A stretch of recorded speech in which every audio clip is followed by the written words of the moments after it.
Hello everyone. आज हम इस वीडियो में जानेंगे कि change of further part of speech के अनुसार डायरेक्ट इन द स्पीच को इनडायरेक्ट स्पीच में कैसे परिवर्तन करेंगे। तो चलिए जानते हैं कि change of further part of speech मतलब जब रिपोर्टिंग वर्ब आप पास्ट टेंस में रहता है, जब रिपोर्टिंग वर्ब पास्ट टेंस में रहता है तब रिपोर्टेड स्पीच में जितनी भी निकटतम सूचक शब्द होते हैं वे सब के सब इनडायरेक्ट स्पीच में जो है दूरी सूचक शब्दों में बदल जाते हैं। जैसे दिस रहता है तो वह डैट में परिवर्तन हो जाता है, दजिस रहता है तो दोज में परिवर्तन होता है, हेयर है तो देयर में परिवर्तन होगा, और हैंसी तो देंसी में परिवर्तन होता है, नौ है तो देन में, दस है तो सो में, टुडे रहता है तो डैट डे में परिवर्तन हो जाता है।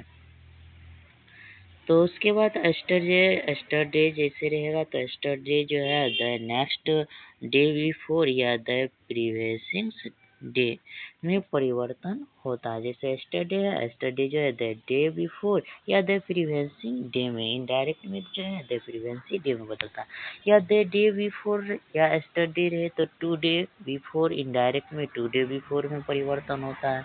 टुमारो रहता है तो द नेक्स्ट डे में परिवर्तन होगा या द फॉलोइंग डे में परिवर्तन कर सकते हैं।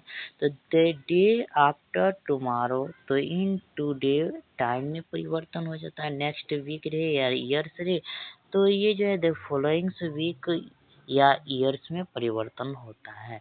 लास्ट वीक या ईयर्स रहे तो ये द प्रीवियस वीक ईयर्स में परिवर्तन हो जाता है। या ईयर अगेन रहे तो ए ईयर बिफोर लिख सकते हैं या द प्रीवियस ईयर्स के रूप में परिवर्तन होता है। इस प्रकार से आपने देखे कि डायरेक्ट स्पीच को आप इनडायरेक्ट में जो बदलिएगा तो इन शब्दों को आप हमेशा याद रखकर ही क्या कर सकते हैं, परिवर्तन कर सकते हैं।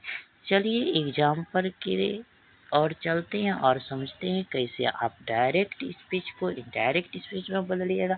जैसे he said I will do it tomorrow, तो सबसे पहले यहाँ देखिएगा कि जो आपका इन्वाइटेड कोमा के अंदर जो सेंटेंस रहती है वो सेंटेंस आपका रिपोर्टेड स्पीच कहलाता है, और इन्वाइटेड कोमा के बाहर जो सेंटेंस रहती है उस सेंटेंस में जो आपका वर्ब दिखता है वह आपका रिपोर्टिंग वर्ब कहलाता है।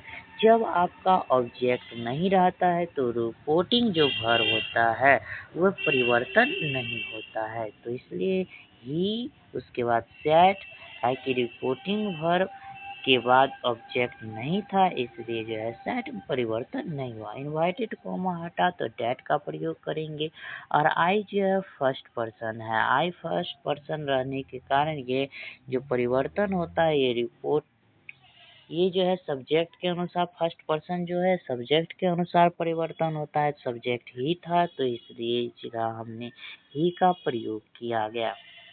व्हील था, अभी आपको ने बताया कि व्हील रहेगा तो वुड या शुड में परिवर्तन होता है। तो ही के साथ जो है ओल्ड का प्रयोग होता है, तो ओल्ड का प्रयोग करेंगे।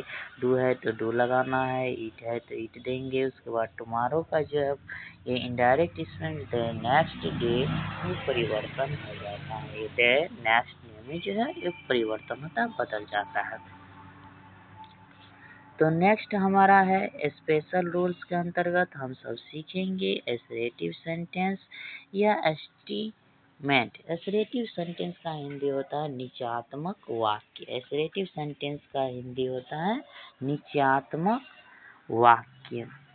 तो एसरेटिव सेंटेंस हिंदी निचयात्मक वाक्य। इसे आपको देल है, ठीक। तो इनवाइटेड एसरेटिव सेंटेंस,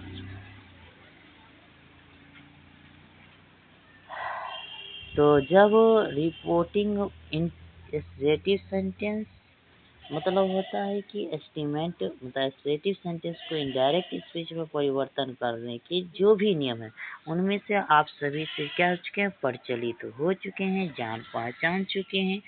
और अभी तक आपने जिन वाक्यों को इनडायरेक्ट स्पीच में परिवर्तन कर रहे थे वो सभी जो है एसरेटिव सेंटेंस में कहलाता था। वे सभी जितने भी सेंटेंस था वो सभी जो है असर्टिव सेंटेंस के अंतर्गत ही आता है। तो आप इसमें समझिएगा इंट्रोगेटिव सेंटेंस को किस तरह से जो है आप परिवर्तन कीजिएगा।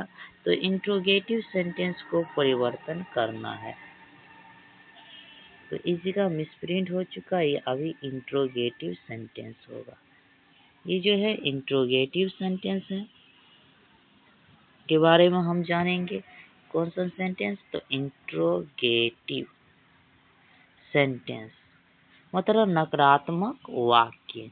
तो यदि इन्वर्टेड कॉमा के भीतर इंट्रोगेटिव सेंटेंस रहता है, मतलब आर यू इल, अगर क्या से क्वेश्चन होगा, तो अगर आपका इन्वर्टेड कॉमा के भीतर अगर इंट्रोगेटिव सेंटेंस रहता है तो उसे इनडायरेक्ट स्पीच में बदलने के लिए जो है कुछ नियम है, उसको याद रखना पड़ेगा। जैसे कि रिपोर्टिंग वर्ब जो हो गए उसको आक्स में बदल दीजिएगा, मतलब रिपोर्टिंग वर्ब ये जो आपका सैड है इसको आक्स में बदला जाएगा।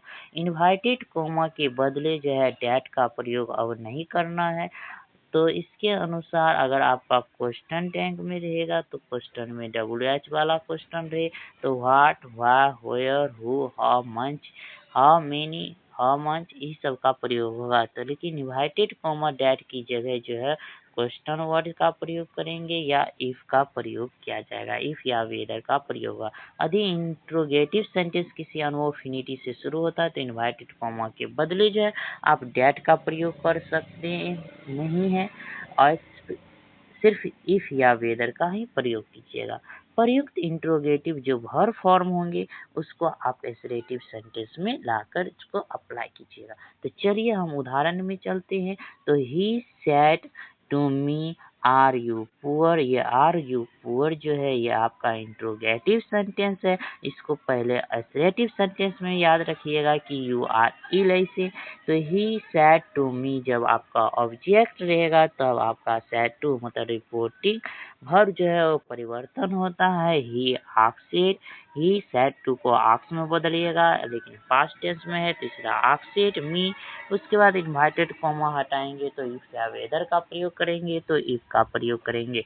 आप समझेंगे यू जो है सेकेंड पर्सन है, यह जो है रिपोर्ट यू सेकेंड पर्सन जो है आपका ऑब्जेक्ट के अनुसार चेंज होता है। तो ऑब्जेक्ट में आपका मी है इसलिए यहाँ आई लिखे। मी किसका ऑब्जेक्टिव कैसा है तो आई का, आई लिखना है। आर है तो वाज या वेयर, इज आर एम रहता है तो वाज या वेयर में परिवर्तन होता है। आई के साथ वाज लगता है तो वाज लगाएंगे। उसके बाद इल है तो इल दे देंगे और फुल स्टॉप का प्रयोग करेंगे। दूसरा एग्जाम्पल है she said to me can you kill a bird. तो she said to me can you kill a bird, तो इसमें सबसे पहले आप देखेंगे कि ऑब्जेक्ट है तो रिपोर्टिंग वर्ब को आप चेंज कीजिएगा, सी आस्क्ड मी। उसके बाद इन्वर्टेड कॉमा हटाएंगे तो इफ का प्रयोग करेंगे, तो इफ का प्रयोग कर देना है।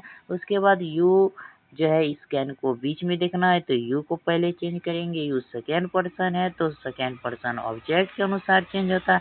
ऑब्जेक्ट में मी है, मी जो है आई का ऑब्जेक्टिव केस में होता है तो आई लिखेंगे। उसके बाद कैन है, कैन को जो है कोल्ड में बदलना है तो कैन को कोल्ड में बदलेंगे। काहे कि आपको बताए थे कि कैन रहे या मे रहे तो उसको कैन को आप कोल्ड में बदलेंगे, मे है तो माइट में बदलेंगे डायरेक्ट में।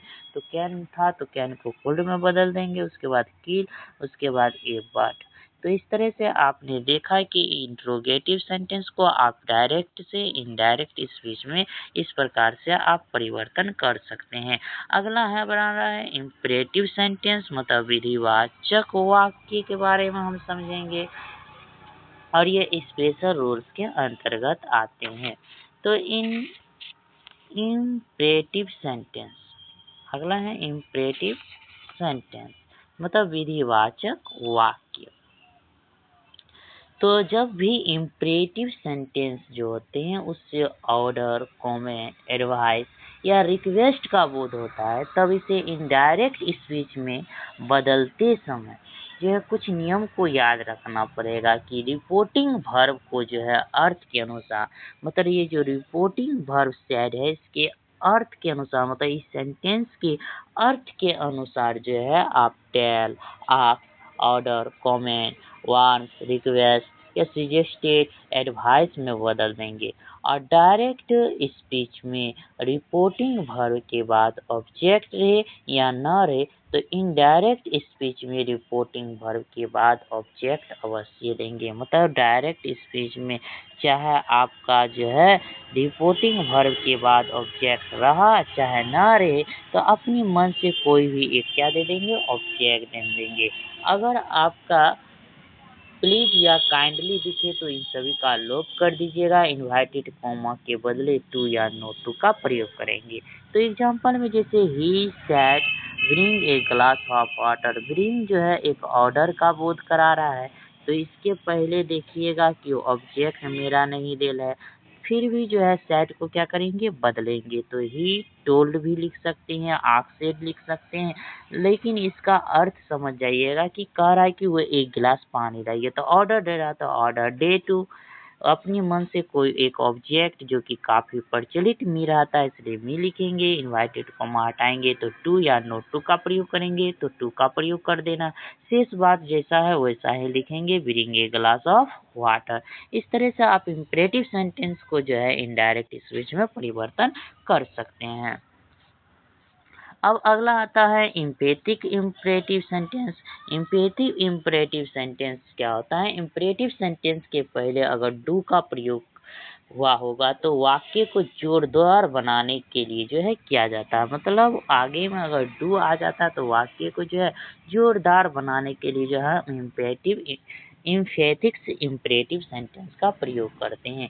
ऐसे वाक्य को जब आप इनडायरेक्ट स्पीच में परिवर्तन करिएगा तो वाक्य में जो प्रयुक्त डू है उस डू का जो है क्या कर देना है, लोप कर देना है, और उसके बाद ऊपर बताएगी नियम के तरह ही चलना है जैसे पहले बताए थे।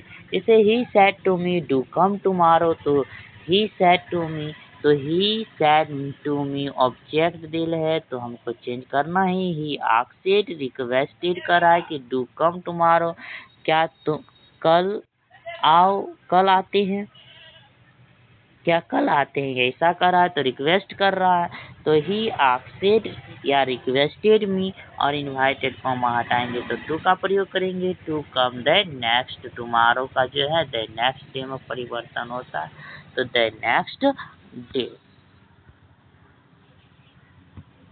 The next day. अगला है आपका ऑपरेटिव सेंटेंस। ऑपरेटिव सेंटेंस अब सीखेंगे हम ऑपरेटिव सेंटेंस के बारे में। तो ऑपरेटिव सेंटेंस मतलब इच्छा बोधक वाक्य, इच्छा बोधक वाक्य हिंदी होता है इच्छा बोधक वाक्य।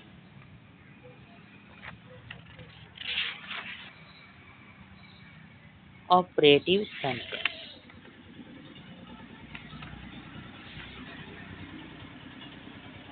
ऑपरेटिव सेंटेंस से अभिशाप, ऑपरेटिव सेंटेंस से अगर अभिश्राप का बोध होगा या आशीर्वाद का बोध होगा, प्रार्थना या इच्छा का बोध होता है, तो ऐसे वाक्य को जब इनडायरेक्ट स्पीच में परिवर्तन करेंगे तो रिपोर्टिंग वर्ब को वाक्य के अर्थ के अनुसार क्राइसिस, वायलेंस, प्रे, विश में बदल दें, और इनवाइटेड कॉमा के बदले जो है डैट का प्रयोग करेंगे। अगर ऑपरेटिव सेंटेंस को असर्टिव सेंटेंस में बदलना, और जो ऑपरेटिव सेंटेंस, ये जो ऑपरेटिव सेंटेंस आपको दिख रहा है, इस सेंटेंस को जो है ऑपरेटिव सेंटेंस को जो है हमें किस सेंटेंस में बदलना है, असर्टिव सेंटेंस में इसे बदल देना है। उसके बाद जो है अगर आपका नोट ऑफ एक्सक्लेमेंट्रेशन रहता है, एक्सक्लेमेंट्रेशन मतलब ये जो चीन है, इस चीन को फुल स्टॉप में परिवर्तन करेंगे। तो जैसे ही said to me me you leave law, तो he said may you leave law, तो ये जो है आपका ऑपरेटिव सेंटेंस है। और ऑपरेटिव सेंटेंस को जब आप बनाइएगा इनडायरेक्ट स्पीच, तो ही वैलेस्ड मतलब सेड टू को वैलेसेड में बदल दीजिएगा, और उसके बाद मी और हटेगा तो डैट का प्रयोग करेंगे। फिर यूज सेकेंड पर्सन है तो सेकेंड पर्सन जो है रिपोर्टिंग के ऑब्जेक्ट के अनुसार चेंज होता है, तो रिपोर्टिंग वर्ब के ऑब्जेक्ट में मी है, मी किसका ऑब्जेक्टिव केस है, तो आई का, तो आई लिखेंगे। उसके बाद मे का जो है इनडायरेक्ट स्पीच में माइट वर्ब में बदलता है तो माइट लिखना है, लीव उसके बाद लॉन्ग, और उसके बाद एक्सक्लेमेटरी का जो प्रयोग था वह जो है फुल स्टॉप में इस परिवर्तन कर देंगे। तो इस प्रकार से आप जो है ऑपरेटिव सेंटेंस को डायरेक्ट से इनडायरेक्ट स्पीच में परिवर्तन कर सकते हैं। अगला है एक्सक्लेमेटरी सेंटेंस, मतलब आश्चर्य सूचक वाक्य। एक्सक्लेमेटरी सेंटेंस के बारे में जानेंगे। तो एक्सक्लेमेटरी सेंटेंस जो होता है इसका हिंदी होता है आश्चर्य सूचक वाक्य। एक्सक्लेमेटरी सेंटेंस से प्राय हर्ष, विषाद, क्रोध, घृणा, आश्चर्य या प्रशंसा के भाव व्यक्त होते हैं। तो इससे इनडायरेक्ट स्पीच में जब बदलेंगे तो निम्नलिखित उपाय करेंगे। रिपोर्टिंग वर्ब को रिपोर्टेड स्पीच के अर्थ के अनुसार जो है exclaiming with joy, exclamatory of sorry, मतलब आश्चर्य विवश के लिए एक्सक्लामेटरी विथ सरप्राइज, क्रोध के लिए एक्सक्लाइमिंग विथ एनर्जल। इन सभी का जो है प्रयोग करना, इनवाइटेड कॉमा के बजाय डैट का प्रयोग करेंगे और आह, ओह, आलसा इत्यादि इन शब्दों का क्या कर देना है, लोप कर देना है। जैसे आपका he said alas my cat is dead, तो माई कैट डिडेड शोक की बात हो रहा है कि उसका जो बिल्ली है क्या हो चुकी, डेट कर चुकी है। तो ही क्लासमेटेड विथ सॉरी डेट इज और अल्सा इसका क्या कर देना था, लोप कर देना था। That is cat was did, that cat was did. तो आप अर्थ के अनुसार, मतलब अर्थ पहले समझिएगा जो रिपोर्टेड स्पीच है कि वह क्या कर रहा है। अगर दुख का बोध होगा तो सॉरी, अगर खुशी का बोध होगा तो जय का प्रयोग करना है। इस तरह से आप जो है एक्सक्लेमेटरी सेंटेंस को जो है आप परिवर्तन कर सकते हैं। और इस प्रकार यहीं पर जो ये वीडियो है वह समाप्त होती है। अगर आपको किसी प्रकार का डाउट हो तो वह आप जो है डाउट पूछ सकते हैं।